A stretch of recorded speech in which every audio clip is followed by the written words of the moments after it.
이런 대형 참사가 있을 때 공직자들이 언행에 얼마나 조심을 해야 되는지, 경박한 언행에 많은 국민들이, 시민들이 어떻게 반응을 하는지를 여러분들께 강조를 하기 위해서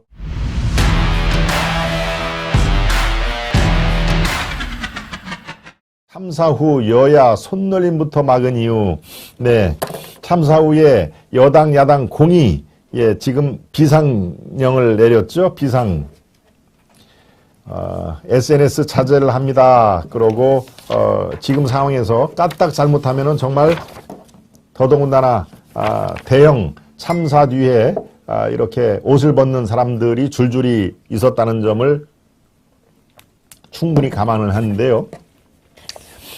이 지금까지 사례를 몇 가지 설명을 해 드리면은 여러분들이 그래서 참사가 난 월요일부터 지금 여야 모두 지휘부들이 SNS 자제를 하십시오. 그리고 관련된 참사 관련된 말은 공식적인 루트가 아니면은 가급적 삼가해 주세요라는 말을 그래서 얘기를 했구나. 글쎄요, 갑자기 정몽준이 등장을 하네요. 8년 전에 정몽준이 어땠길래 갑자기 등장을 하는가, 여러분들 생각을 한번 이렇게 정리를 해 주시길 바랍니다. 우리 김 박사는 신뢰와 신용으로 구독자를 모으고 있습니다. 우리 세부님이 제 스타일을 말씀을 해주시는 건가요? 신뢰와 신용. 이렇게 이렇게 아주 쇼킹한, 또 우리 1인 유튜버들은 제목이라든가 이런 걸 아주 쇼킹하고 무슨 망했다, 끝났다, 이렇게 얘기를 해가지고 솔깃하는 상황인데요. 저야 30년 기자 생활한 정통 언론이기 때문에 차마 그럴 수는 없고요. 무슨 망했다 이런 얘기를 되게 많이 하죠. 이재명 망했다, 이재명 끝났다, 이렇게 얘기를 하는데요. 글쎄요, 내용 들어보면은 별 내용이 없는 제목 장사를 저는 하고 싶지는 않습니다. 아마 그거를 말씀해 주시는 것 같은데요. 아무튼 왜 8년 전 정몽준 얘기가 이 시기에 소환이 됐을까요? 그 사례 중심으로 제가 말씀을 해 드리겠습니다.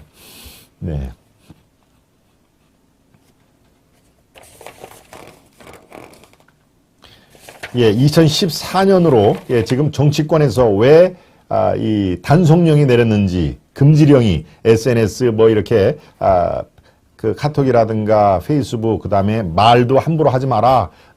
특히 국민 애도 기간에는 절대 대변인이라든가 이 공식적인 채널을 통하지 않고서는 관련된 내용에서 기자들이 물어도 얘기를 하지 말라라고 하는 단속령이 내려졌습니다. 그거는 월요일날 제가 말씀을 드렸는데요. 그 이유를 제가 말씀을 드린 겁니다. 배경이. 자, 2014년 4월로 넘어갑니다. 세월호 참사 기억나시죠? 이게 바로 2014년 4월 세월호 참사 직후에 터져나온 이른바 국민 미개론, 이제 기억이 나시죠, 여러분? 미개론이 정몽준 당시 대표가 서울시장 후보였군요. 시보가 얘기를 한 게 아니라 그 아들이 얘기를 한 겁니다. 이제 조금 기억이 나실 겁니다. 참사 이틀 만인 18일 날 정몽준 당시 새누리당, 지금 국민의힘의 전신이죠. 새누리당 서울시장 후보였습니다. 정몽준 후보가. 그런데 그 막내 아들이, 그러니까 정몽준의 막내 아들이 당시 18밖에 안 되는 아주 청년이었죠. 지금이야 꽤 컸을 텐데요. 막내 아들이 이렇게 쓴 겁니다. 페이스북에. 국민들은 대통령이 현장에 가서 최대한 수색하고 노력하겠다는데도 소리 지르고 윽박하고 욕하고 국무총리한테 물세례까지 한다. 국민이 모여서 국가가 되는 건데 국민이 미개하니까 국가도 미개한 거 아니냐라고 썼던 것이죠. 국민이 모여서 국가가 되는 건데 국민이 미개하니까 국가도 미개하다. 그러니까 국민 미개한 국민으로 지금 얘기를 한 것입니다. 그러니까 이거는 바로 현장에 방문한 박근혜 대통령과 정홍원 국무총리에 항의한 것을 두고 쓴 글이라 유족 비하 논란으로 이어졌고, 여러분 기억나시죠? 당시 엄청난 역풍이 불러 일으켰습니다. 그러니까 서울시장에 출마한 정몽준 후보가 어떻습니까? 이렇게 기자회견 때 이렇게 눈물을 흘리면서 얘기를 했죠. 막내 아들의 철없는 짓의 아버지로서 그저 죄송하기만 하다. 눈물로 흘렸지만 지지율이 뚝뚝뚝뚝. 저 사진 아마 기억이 나실 겁니다. 2014년 새누리당 서울시장 후보자 정몽준이 연설을 하기, 수락연설 도중에 아들의 그런 발언을 사개하면서 저렇게 울음을 터뜨렸지만 어떻습니까? 예, 그 지지율 하락은 막을 수가 없었죠. 예, 한때 그 지지율에서 1위를 달릴 정도로 정몽준의 인기가 꽤 높았는데 그해 서울시장 선거에서는 박원순 시장에게 13%포인트 차로 예, 두 자릿수로 패하고 말았습니다. 그게 이 아들의 저런 국민 비하론, 예, 국민이 미개해서 그렇다라고 하는 그런 비하론이 엄청난 그 역할을 했다, 부정적인 역할을 했다 이런 것이죠. 예, 이 정몽준 의원은 여러분들이 알다시피 그 당시에는 뭐 국회의원, 저 울산에서 국회의원을 4선인가 하고 또 서울 동작구에 와서도 무난히 또 이 선수를 추가를 한, 그리고 서울시장 후보, 대선 후보 뭐 이렇게 쭉 나오지 않았습니까? 그런데 이 사안이 워낙 컸기 때문에 그 이후에도 어떤 선거에 출마를 할 수가 없었고 사실상 그걸 계기로 정계를 떠났다. 예, 정몽준의 눈물에 지금 대형 참사 뒤에 말 한마디가 얼마나 위력을 발휘하는지를 그대로 여실히 드러났다. 네. 두 번째는 김문수 사례도 있는데 김문수 사례는 예, 그 다음에 소개를 하고요. 한박 웃음 세 번째 사례를 얘기를 드리겠습니다. 예, 사망 소식을 알리는 재해 뉴스 화면을 배경으로 한박 웃음 단체 사진을 찍어 논란이 된 바로 철험회. 여러분 저거 기억나시죠? 네, 저 장면도 아주 이 대한민국 정치사에 길이길이 남을 예, 저 한박 웃음, 철험회의 한박 웃음. 예, 이게 바로 그 뒤에 이 뉴스에 나오는 건데요. 대전에 2020년 7월입니다. 대전에 기록적인 폭우가 내렸을 당시입니다. 그래서 막 사상자가 발생하고 그야말로 홍수 피해자가 엄청나게 많아질 무렵에 바로 최강욱 사무실인가요? 여기가 그렇습니다. 최강욱 사무실에서 이렇게 철험 회원과 박주민, 이재정이라는 내용과 함께 민주당 의원들이 한박 웃는 사진을 저렇게 찍어가지고 태연이 페이스북에 공개를 한 사항이 역풍이 근 거 아마 기억이 나시죠? 여러분들 다 아는 얼굴입니다. 정말 우리로서 보아서는 뭐 아주 밉상인 것이죠. 국민 밉상. 예, 왼쪽에 아주 태연하게 웃는 그 여성 의원이 바로 이재정.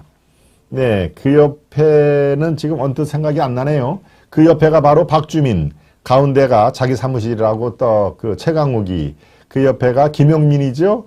그 옆에가 예, 말 많고 탈 많은 지금 황운하 경찰서장 출신의 황운하, 그 옆에가 우리의 남국이네요. 남국이 예, 가끔씩 엑스맨 역할을 하는 김남북, 황운하, 김용민, 최강욱, 또 박주민, 이재정 이런 그 철험의 멤버들이 그날 딱 대전에 기록적인 폭우가 내려서 사상자가 발생을 하는 그 뒤에 아예 증명사진도 있습니다. 저 앵커 YTN인가요? 나와가지고 지금 사상자가 발생하고 있을 때 저렇게 태연하게 저 황운하 보십시오. 김남국 보십시오. 아주 뭐 이재정 보십시오. 얼굴이 그냥 뭐 아주 한박 웃음. 예, 이렇게 이게 이제 황운하가 페이스북에 공개를 한 건데요. 이게 지금 뭐 많이 역풍이 불었다. 아이고 조금이라도 수해 피해자분들에게 마음의 상처가 될 수 있을 거라는 생각에 아주 죄송한 마음이다. 예, 기념사진을 찍기 위해서 웃음을 보도 장면과 악의적으로 연계시킨 것은 대단히 유감스러운 보도 행태라고 또 언론 탓을 또 해서 또 한 번 아주 문매를 맞았죠. 네. 예, 또 한 가지 사례만 더 소개를 했습니다. 이건 폭우 속 찌개가 그렇게 맛있었나. 이거는 박강수 마포구청장 사례인데요. 이것도 마찬가지로 지난 여름에 유난히 폭우가 많이 나왔지 않습니까? 폭우가 쏟아졌는데 이게 부적절한 사연. 네, 이게 박강수 현 마포구청장입니다. 예, 국민의힘 소속이고요. 비가 내리는 월요일 저녁 업무를 끝내고 나니 시간이 벌써 이렇게 되었네요. 배가 고파서 직원들과 함께 전집에서 식사를 하고 있습니다. 맛있는 찌개에 전까지 꿀맛입니다. 예, 배가 고팠으니까 꿀맛은 꿀맛이었겠는데 정말 이 상황 파악을 못하고 아주 꿀맛입니다라는 얘기. 바로 이날이 서울에 집중호우가 내려서 사상자가 발생하는 그날입니다. 바로.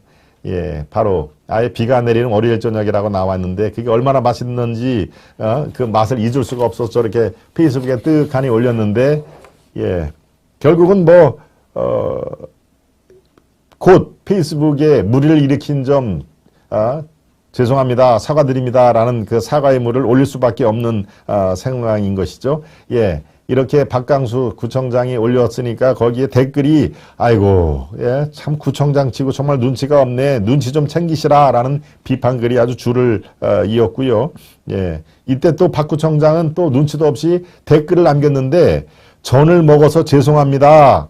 이 댓글 달린 사람한테 문재인을 존경하시는군요 라고 비꼬는 식의 그런 반박을 남겨 논란을 훨씬 더 키웁니다. 예, 처음에는 사태 파악은 이제 제대로 안 된 것이죠. 이런 댓글이 올라오자 아이고 그래요? 아이고 전을 먹어서 죄송합니다. 이런 그 댓글을 올리고요. 나를 비판하는 것을 보니 문재인을 존경하는군요 라고 이렇게 비아냥 걸렸다가 훨씬 더 논란을 키운, 네, 그렇습니다. 정몽준 사례, 그 다음에